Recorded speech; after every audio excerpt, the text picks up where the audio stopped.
Hello, how's it going? It's 5D. We're in mushroom land. We're doing some fungus and we're doing some inoculation. So this is action, all right? This is like planting if you were a plant. There's a bunch of different ways you can inoculate and a bunch of course, different fungus you can inoculate with. Today, we are doing a pasteurization, all right? So we're pasteurizing our substrate. Specifically, this is sugar cane that I've chipped. And we're using good old Lentinula edodes, AKA Shiitake, all right? Probably, if I had to pick a favorite, my favorite mushroom. So, if you're not super familiar with the fungal world, it's actually pretty rare to use Lentinula edodes, to use Shiitake on a pasteurized substrate. It's usually done in a pressure cooker, sterilized, the substrate sterilized in the pressure cooker, and then it's inoculated in the lab. Normally pasteurization is reserved for oyster or button mushroom. Most all of my Shiitake blocks these days are made from pasteurized substrate, which I think is pretty awesome. I've been super excited to do this video for a long time because, you know, it's like, my ego's like, hey, guess what, you know? I'm pasteurizing substrate for Shiitake blocks. Anybody out there care? I do, I'm proud. Anyway, a few reasons why you want to pasteurize. One, it's more accessible to a home grower. You just need a pot to heat water. So pasteurization takes place between 60 and 80 degrees Celsius or 140 and 180 degrees Fahrenheit, where sterilization is more like 250 degrees Fahrenheit, 15 PSI and above, all right? So a little more accessible. Also, you can use a different bag. You don't have to have an autoclavable bag. Or in my case, you can recycle your bags, which is pretty darn cool. So I take my oyster bags, I sterilize them, and I seal up the hole, and I reuse those, or I use my spawn bags. So that's pretty awesome. Another thing is I like being able to be in and out. My wife comes over and helps me out sometimes, which can go a little faster, so you can have people help a little easier than in the lab. I still am a little hesitant to have people come into the lab. And depending on your setup, it's not super easy to have people help you. Here I can have people help me, and I'm also seeing after doing this for a while that with a little bit of financial investment, I can automate the system a lot easier than in the lab, which would be cool because this is a lot of work to do. So I'd love to automate at some point. So my tricks to be able to pasteurize Shiitake, the way I get away with it, is one, I do a really high inoculation rate. For about a 55-gallon drum, chipped sugarcane, I use 6 spawn blocks, all right?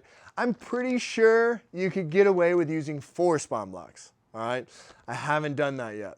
I usually finish with 24 to 30 blocks, depending on the cook and the size of the bag. So you do a high inoculation rate. Another perk to pasteurization is it grows through so much faster because I'm manually mixing this in. I really take the time to mix it in super thoroughly. So this stuff literally colonizes this substrate in about 3 to 4 days, which is all right? And so I can have finished blocks a lot quicker than in the laboratory. I get them about 2 weeks, sometimes 3 weeks, depending on the process, faster doing the pasteurization, which is pretty cool, which means less time sitting in your space, which usually is limited, all right? So that's awesome. All right, going back to how we do it. So, and the other thing is when I'm using the spawn, I'm using sawdust spawn. The reason why sawdust spawn works so well is because it coats the substrate and it's a lot finer. You can get it through the whole substrate. That way it can colonize super quickly, all right? And some people probably who are familiar are like, well, how do you supplement? Because usually the blocks are supplemented when you do a sterilization. So what I do is I just add grain, all right? I add the right ratio of grain. Now, Shiitake specifically is very sensitive. You don't want to over supplement, all right? You also don't want to under supplement. You want to find that nice middle zone of about 10% to 20% nitrogen supplementation. So in the form of usually a grain, all right? So I just sprinkle that in and make sure I do my math right. I account for how much grain is in here. So these spawn blocks were both made with grain. So I record how much grain is in here so I can factor that in to the overall nitrogen mass. Because I will just be frank with you, I've had too many times where I've done all this work and I just had too much grain in there. I had too much nitrogen and it literally didn't work. They won't fruit. Shiitakes won't fruit or the fruit all weird. So you want to make sure your nitrogen levels are right. So what have I done to get to this point? I've chipped the sugar cane. I've gotten the sugar cane. Sometimes I go out and manually cut it myself, and sometimes I order it. I chip it thank you to my good friend Tom, who has let me borrow his chipper. So I've chipped the substrate. Meanwhile, I have heated the water in my big 55-gallon stainless steel tank.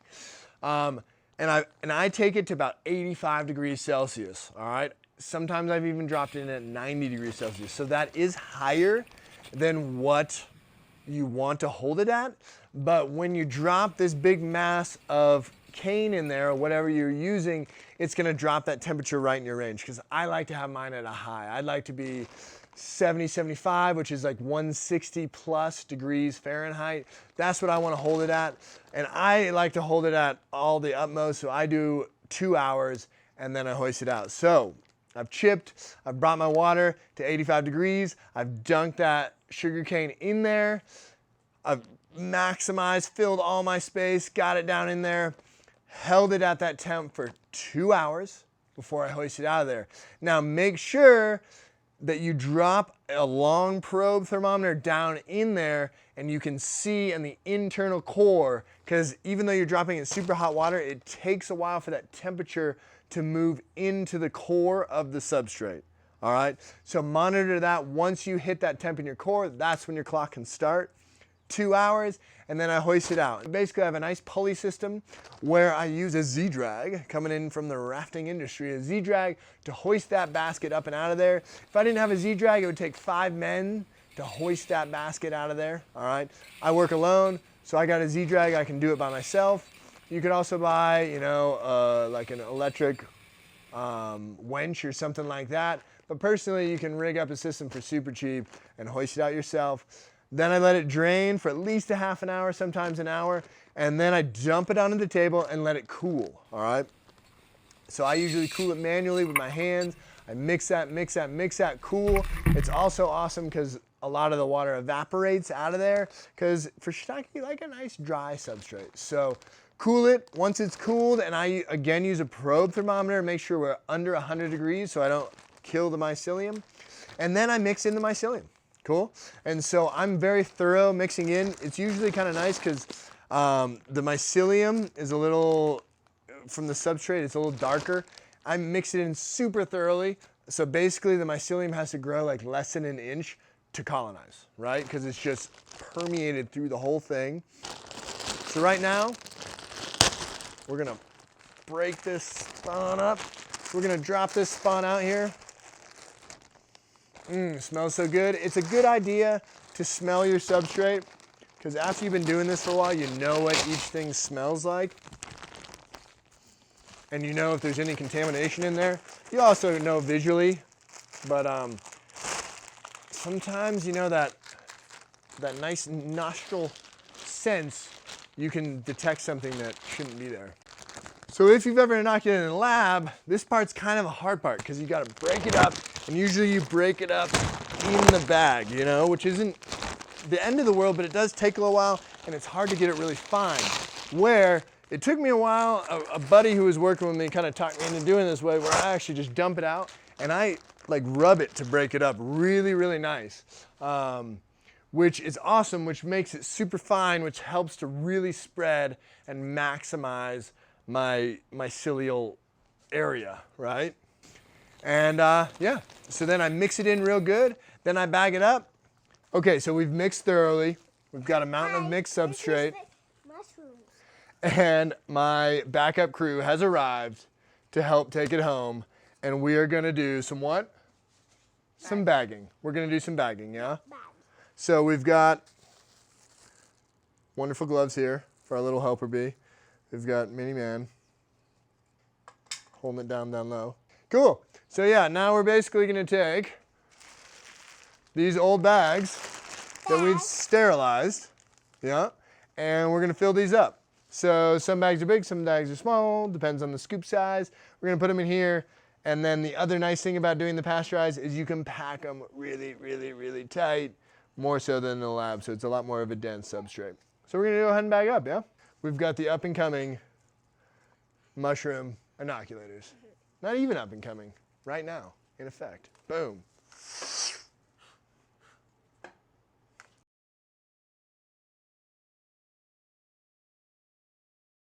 We're just finishing out So just wanted to show you how we do this. When it's a big recycle bag, I do 4 scoops. So I basically use these scoops to measure everything. So boom, 4 scoops. And like I was saying, one of the cooler parts about doing the pasteurized style is you can pack it down a little bit more. So you know, you do the tap, tap, tap. But now, since I can pack it before I seal it, I can really get my weight over it. Get the sides down and then do another one.